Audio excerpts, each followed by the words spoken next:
Right, so we've decided on a pub stop for tonight. It is chucking it down. So we're going. It's like a late afternoon tea, let's say, because I've still got today's video to finish editing. The place that we're staying at is called the Fur and Feather, and it's just outside of Norwich. And it's got a microbrewery on site. And the funny thing is that we're going in earlier rather than later, because we do like to eat our big meal in the middle of the day.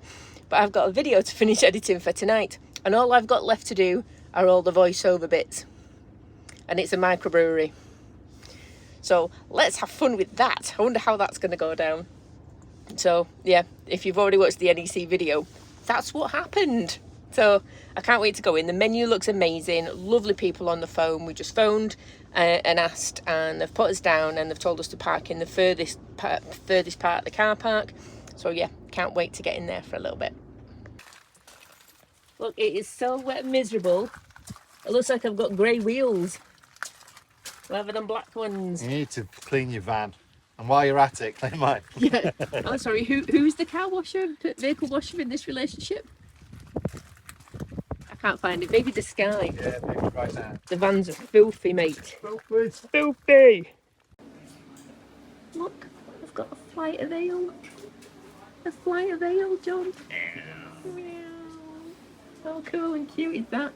But look, they're tiny. A third of a pint. So I've got a wherry, a bolt, and a reed light. For scale. And then, yeah, that's a pint of cider. So, yeah.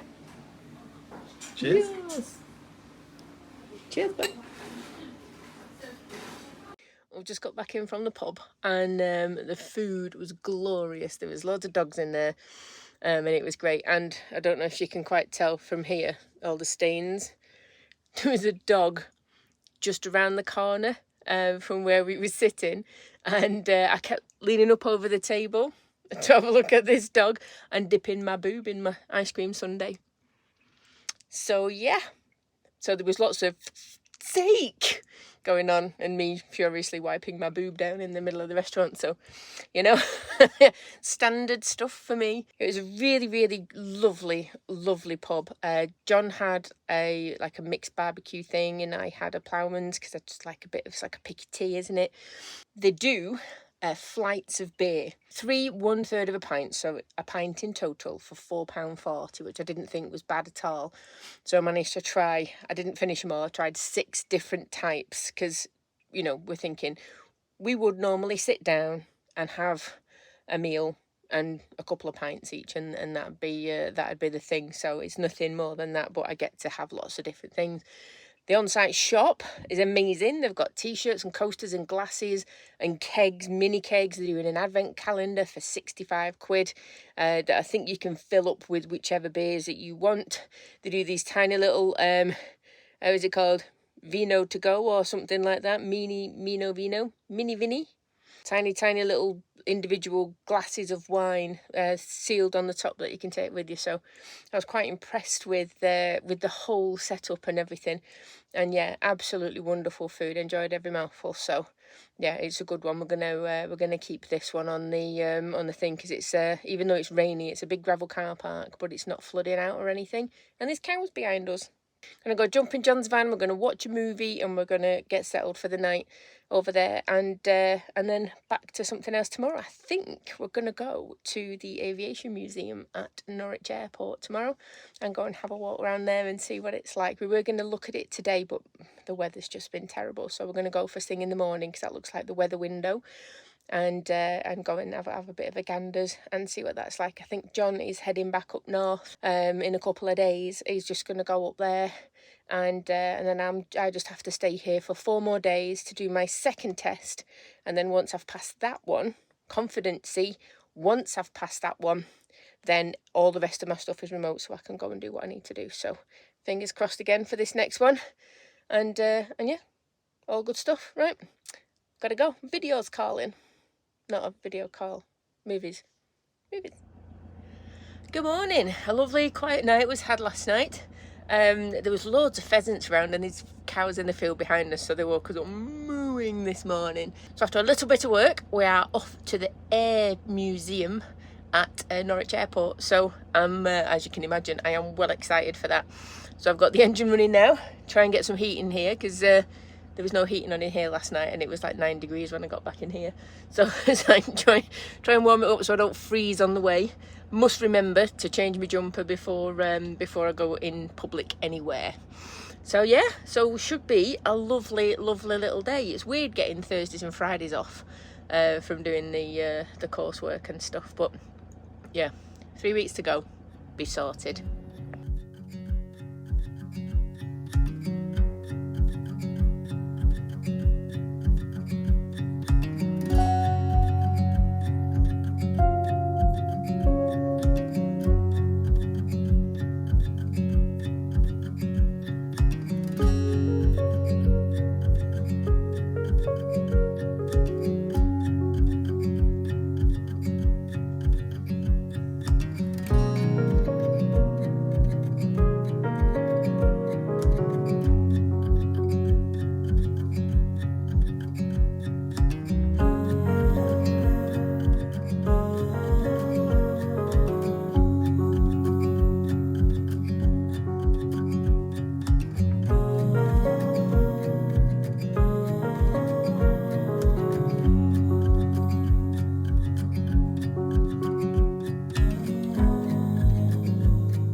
It's got a Vulcan.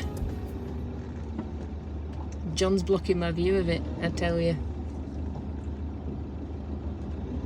Bloody Vulcan, look at that. I do like a good Vulcan.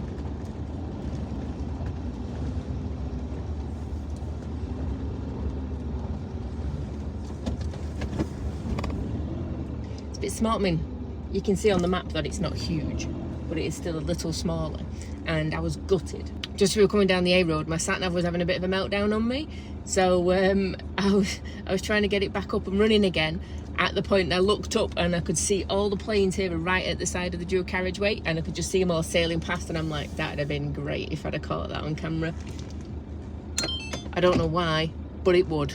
So there you go. Right, I hope they've got a little cafe. Fancy a coffee? Oh, I've got plenty of coffee, but you know what I mean. Cool, let's go see.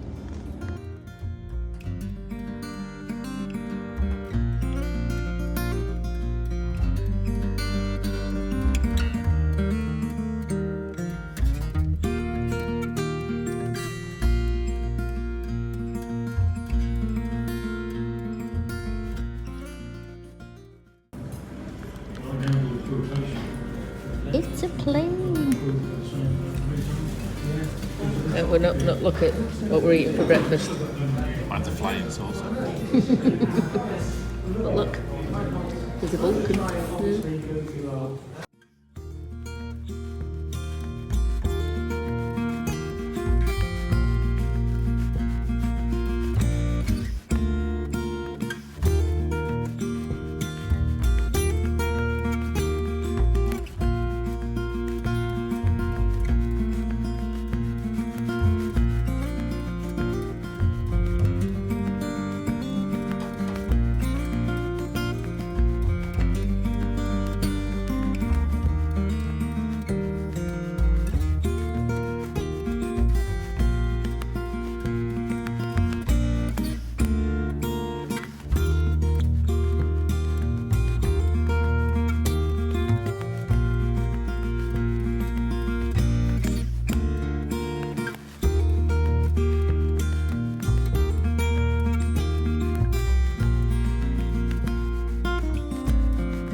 Yeah. You can't see a lot up there, but plus they didn't need to. When they were flying to their target, it'd be at night time, and of course they were worried about nuclear flash and blinding them. And they used to wear eye patches, which was one of the things. So they wore an eye. I'd say it's one of those aircraft that we've seen from the outside, either mostly on the ground or If you were next to it and you wanted to put it in the morning, British Airways got that same feel and atmosphere when we're climbing. They're all the same, and the smell, and it is very much going back to the age of Lancaster.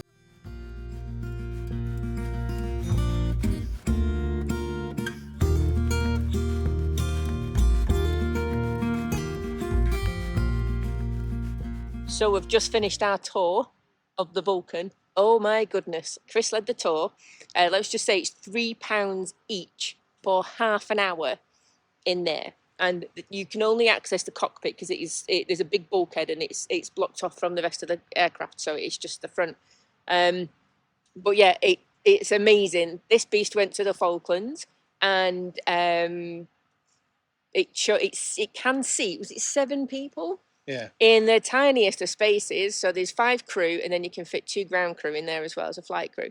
But yeah, loads of cool things. Like its maximum speed was 0.92 Mach, and it couldn't go any faster than that because if it did, because of the way the wings are configured, it pivoted down and just went. So they had a little marker on the Mach gauge just to say don't go any faster than this.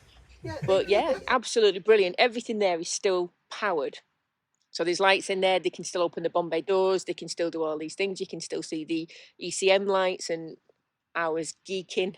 But how cool was Chris? Very, very. Oh, hello. Hello. Very, very cool. And yes, you were geeking a lot. Yes, it was so cool.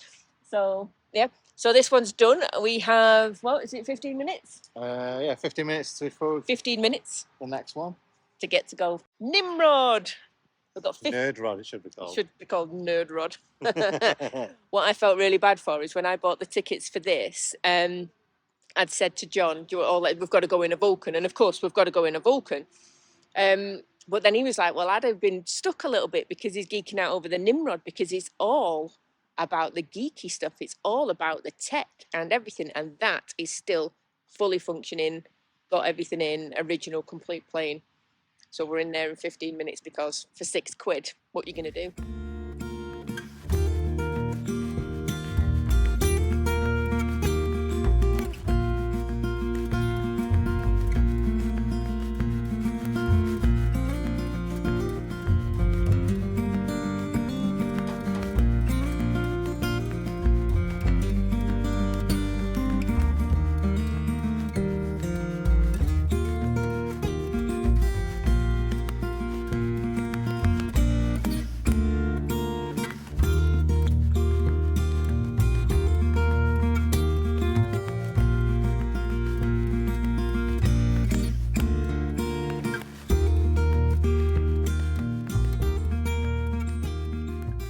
Just got back in the van. Oh my goodness, that is cracking. It was £9 each to get in. Everything goes back into keeping the aircraft there in good condition. They've got volunteers there that know everything. They're so good.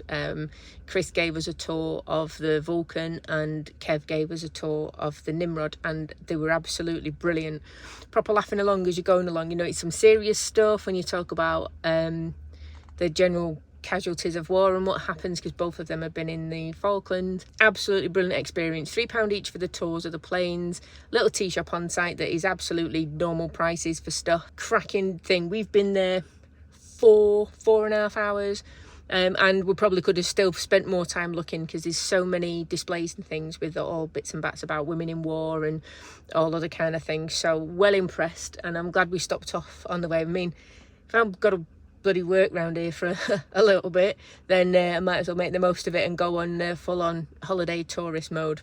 I found a lovely little village that's not too far away, and overnight parking is okay and is free from 6 p.m. till 9 a.m. and then it's £10 for the day. So I'm going to seriously consider staying there tomorrow, because I've got training from 9 till 5, and if I can pay £10 and get to stay there and not worry about being moved on or anything like that, I'll have a look. But I want to see how busy it is first, because being there, if it's a busy place and it's Saturday tomorrow, might not be the best place. But for now, we're going to go and see what we find. Oh, good morning. Yesterday did not go quite to plan. We did get to Horning and it looked beautiful. The car park was massive. It said it was free from 6 till 9. It was also free if you were in the Swan pub. The toilets were there. They were open. There was a paddle boat steamer that was moored at the side of the pub, and there was a choice of maybe 5 or 6 places to eat if you walked down the village, which ran along the side of the Broads, which was the River Bure, I think, at that point. Beautiful. No signal. There was nothing. No signal at all. And John is going elsewhere today, so I won't have his backup of Starlink either. So that was a real shame. So we literally just got there, checked everything out, and we're like, okay, so for a time when we don't need signal, we'll go back, because it was lovely. It really was, or it looked lovely. And considering the location of it all, the pub prices weren't terrible. It was averaging at about 14 quid, I think, for a main course, and reviews were saying that the portion sizes were huge. So we went right back to the Fur and Feather again, because they were like, come back any time. So as we'd just been out sightseeing all day, we just went back, and they had us there quite happily. So yeah, very, very impressed with the pub. Again, there were no flights of beer we had this time. We did have the Adder cider, which was very, very nice. And a very quick meal, and then came back in because we were knackered. So yeah, so we've had to move from there because there's no signal at the pub either. It is now 7:58. We've been up and driven, and in typical my God, I've got to find the signal fashion, we're in a lay-by. So I'm going to do my training in the lay-by. John's obviously going to leave in a little bit, and then I'm going to see, there's a few things that I can do. A couple of other pubs I've found. A couple that say they only want you to go in for a drink, which is brilliant, because yeah, we did spend a bit of money in the pubs last couple of nights. So I will see what I'm going to do later on tonight, see what I think here. It's not super quiet. It'll be quiet enough for my training, but I don't know if it's going to be quiet enough for sleeping. So yeah, so the things you do. The view's lovely though. Let me show you. It's not, I mean, lovely. It's not terrible.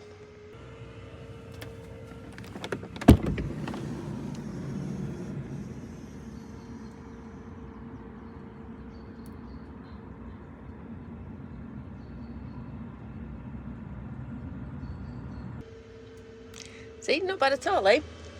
Diesel heater's on. I'm going to get myself a coffee. Well, thank you for coming along with me on this video. I hope you did enjoy it. I do love a good air museum, as you all know by now. It's good, and a good air museum and a couple of pub stops. I mean, what else can you possibly ask for?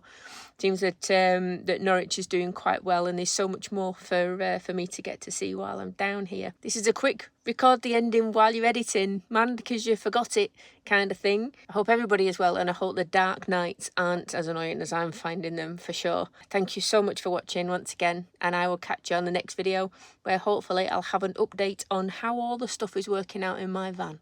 So I'll catch you on the next one. Cheers, guys. Bye.